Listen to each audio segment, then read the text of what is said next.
चलिए, हमारा next topic है राष्ट्रीय दल का दर्जा। राष्ट्रीय दल का दर्जा कैसे प्राप्त होता है और राष्ट्रीय दल का दर्जा प्राप्त करने के लिए क्या मानक हैं।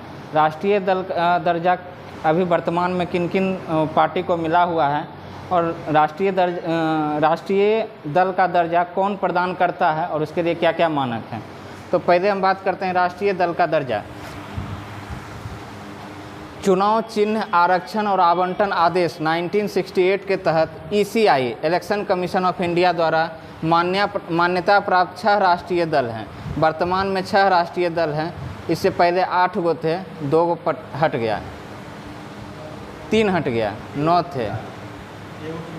हाँ, एगो को मिला जो था AAP आम आदमी पार्टी, और 3 जो हटा उसमें था रकाम्पा, BSP, हाँ, CPI, NPP, TMC और NCP।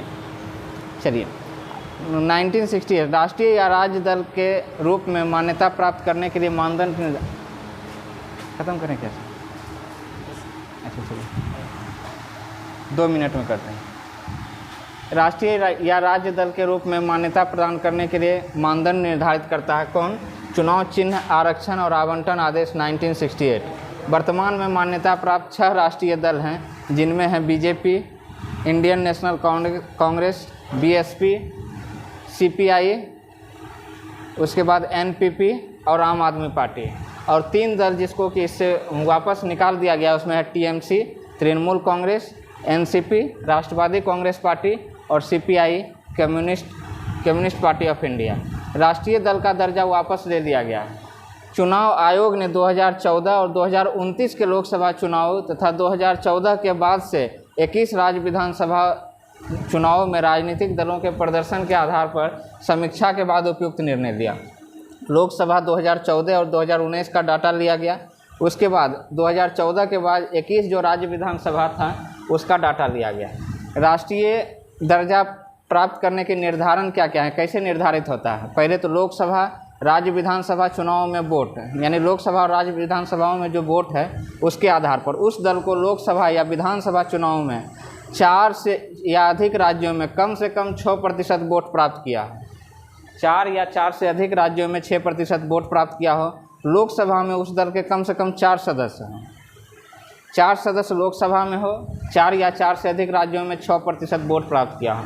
उसके बाद लोकसभा में सीटों की संख्या के आधार पर उस दल को कुल लोकसभा सीटों का कम से कम 2% प्राप्त होना चाहिए और इन सीटों के उम्मीदवार कम से कम 3 राज्य से होना चाहिए, यानी 2% सीट होना चाहिए और ये 2% सीट 3 राज्य से प्राप्त हो।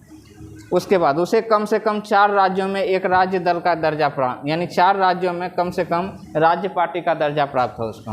राष्ट्रीय दल के दर्जा के क्या लाभ हैं? इसके लाभ क्या हैं? पूरे भारत में इसके द्वारा खड़े किए गए उम्मीदवारों को इसके आरक्षित चुनाव चिन्ह, यानी एक ही चुनाव चिन्ह को अनन्य तौर पर आवंटित किया जाता है। मतलब यदि इसका चुनाव चिन्ह यहाँ किसी को दिया गया तो साउथ के किसी राज्य में किसी भी, या वो निर्दलीय उम्मीदवार ही क्यों ना हो, उसको ये चुनाव चिन्ह नहीं दिया जा सकता।